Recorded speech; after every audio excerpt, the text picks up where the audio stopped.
नमस्कार। स्वागत है आपका द न्यूज लॉन्चर पर। मैं हूं अशोक वानखड़े। लेकर आया हूं एक विशेष कार्यक्रम।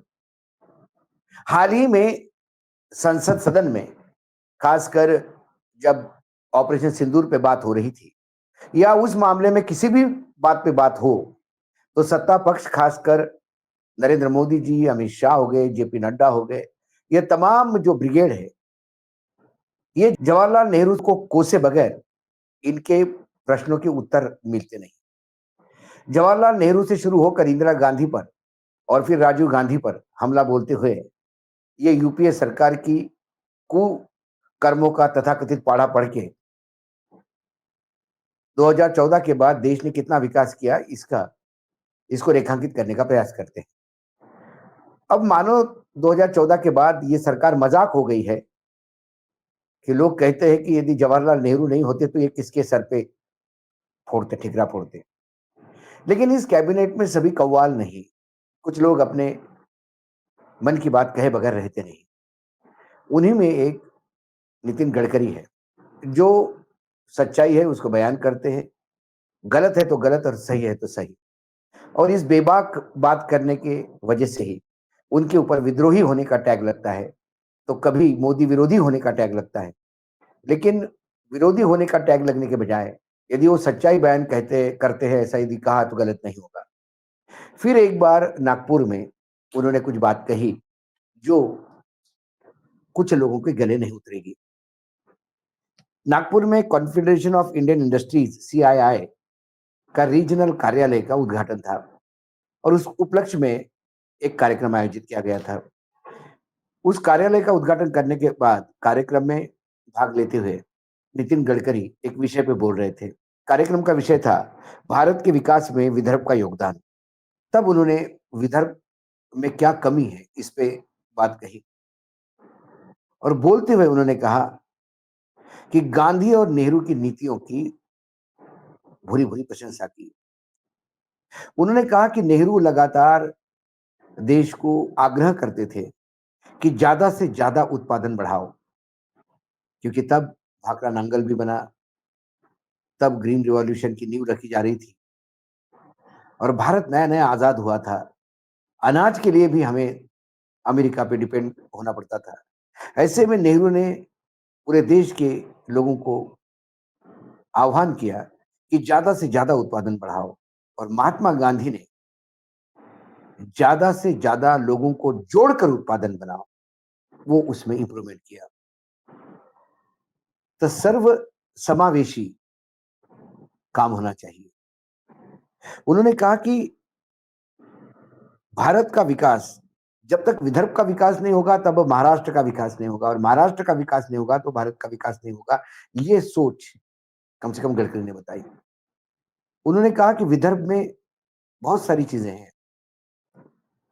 विदर्भ में इंफ्रास्ट्रक्चर की कमी है, विदर्भ में एग्रीकल्चर बहुत बढ़िया है, लेकिन बहुत सारी चीजों को काम करना होगा। उन्होंने कहा कि नागपुर समुद्री समुद्र मार्ग के लिए मुंबई पे डिपेंड है, लेकिन यदि हम पूर्व दिशा की तरफ देखें तो नागपुर से पूर्वी की ओर जो समुद्री बंदरगाह है वो आधे डिस्टेंस पे है और इससे लॉजिस्टिक का खर्चा कम हो जाएगा। दूसरी, मुंबई के पोर्ट पे बहुत ज्यादा काम है, रश बहुत है, तो उसके वजह से वहां लॉजिस्टिक की कॉस्ट और बढ़ती है। इसलिए विदर्भ मुंबई की तरफ देखने के बजाय यदि पूर्वी बंदरगाह की तरफ देखें तो उससे बहुत ज्यादा फायदा हो सकता है। और इसी तारतम्य में उन्होंने कहा कि दो बड़े रोड महामार्ग तैयार हो रहे हैं, एक गढ़चिरौली से विशाखापट्टनम और एक नागपुर से विजयवाड़ा। यह महामार्ग जो है वो आपका लॉजिस्टिक का खर्चा कम करेगा, क्योंकि विजयवाड़ा और विशाखापट्टनम ये दोनों पोर्ट नागपुर को मिलते हैं और आधे डिस्टेंस पे। नागपुर में ड्राई पोर्ट शुरू करने का भी जो प्रयास किया गडकरी ने और उनके प्रयास से नागपुर में ड्राई पोर्ट शुरू हो गया, उसके चलते विदर्भ का कॉटन चाइना जो एक्सपोर्ट होता है, उसके लिए किसानों को सुविधा हो गई। संतरे से लेके तमाम चीजें हैं जो विदेश एक्सपोर्ट होती है, उस ड्राई पोर्ट की वजह से हो गई है। विदर्भ के लिए पूरे रोड्स का तो उन्होंने जाल बिछा ही दिया है, लेकिन फास्ट ट्रांजिट के लिए लोकल ट्रेन्स भी चलाने का एक बड़ा सपना लेके वो काम कर रहे हैं। उनने कहा कि ट्रंप साहब ने जो 25% अभी टैरिफ लगाया है, यदि उससे लड़ना है तो हमें अपने लॉजिस्टिक के खर्चे कम करने होंगे, और लॉजिस्टिक के खर्चे कम करने होंगे तो नए-नए रास्ते ढूँढने होंगे। और यही एक अपने खर्चे कम करके ही हम अपने प्रॉफिट को मेंटेन रख सकते हैं और अंतर्राष्ट्रीय मार्केट में टैरिफ लगने के बाद भी वायबल हो सकते हैं। आगे उन्होंने कहा कि खनन डिपार्टमेंट में खासकर खनन नीति जो है, खनिज नीति या माइनिंग पॉलिसी जो है, उसको लेके कहीं न कहीं प्रधानमंत्री नाराज़ हैं। उन्होंने जो लोग इससे जुड़े हैं उनसे ये कहा है कि वो नितिन गडकरी यानी मुझसे संपर्क में रहें और मुझसे एडवाइस लें। उन्होंने मुझे भी कहा कि ऐसी कुछ पॉलिसी बननी चाहिए, जिसमें 3 महीने में सारी परमिशंस मिल जाएँ और चौथे महीने में खनन का काम शुरू हो। खासकर फॉरेस्ट एनवायरनमेंट इस डिपार्टमेंट से चीज़ें निकलते-निकलते बहुत समय लगता है। लेकिन गडकरी का गांधी, नेहरू की प्रशंसा करना और गांधी, नेहरू को क्रेडिट देना, यदि आज भारत की जो स्थिति है, उसके नींव में कहीं न कहीं गांधी और नेहरू की पॉलिसीज़ हैं। ये बातें दिल्ली में लोकसभा में होने वाली बातों से एकदम विपरीत है। क्योंकि दिल्ली में जो अभी सत्तासीन है, जो सत्ता में बैठे हैं, उनके अनुसार यदि अभी जो भारत की समस्याएँ हैं, वो सारी की सारी समस्याओं का एकमात्र जनक है, वो है जवाहरलाल नेहरू। हर बात पे जवाहरलाल नेहरू ही सामने आते हैं।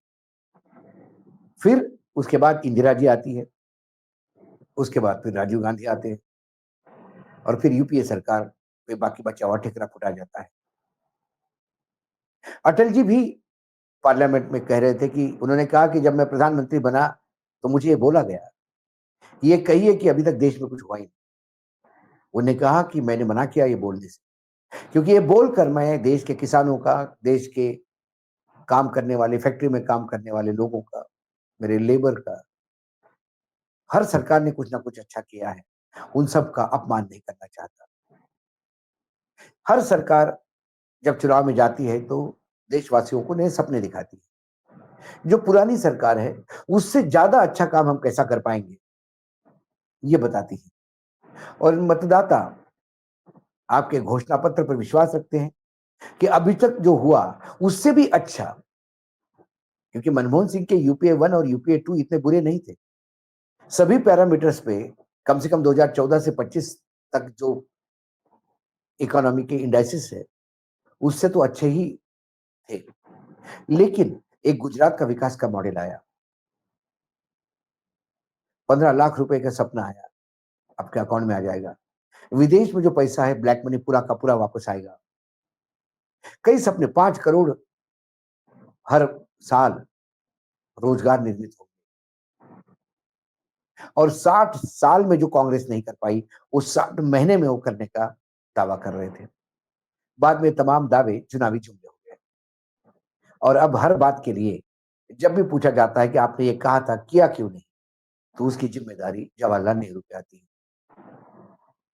लेकिन कम से कम एक तो सज्जन ऐसा है कैबिनेट में, जिसने ये कहा कि जवाहरलाल नेहरू, महात्मा गांधी, इनकी नीतियों ने भारत के विकास की नींव डाली है। उन्होंने मोदी जी की मुखालफत नहीं की। उन्होंने कहा कि मोदी जी का सपना है 5 ट्रिलियन की इकोनॉमी हो और वो सपना पूरा करने के लिए हम सब लगे हैं। लेकिन जब तक स्थानीय क्षेत्रों का विकास नहीं होगा, तो उस राज्य का विकास नहीं होगा, तो फिर देश का विकास नहीं होगा।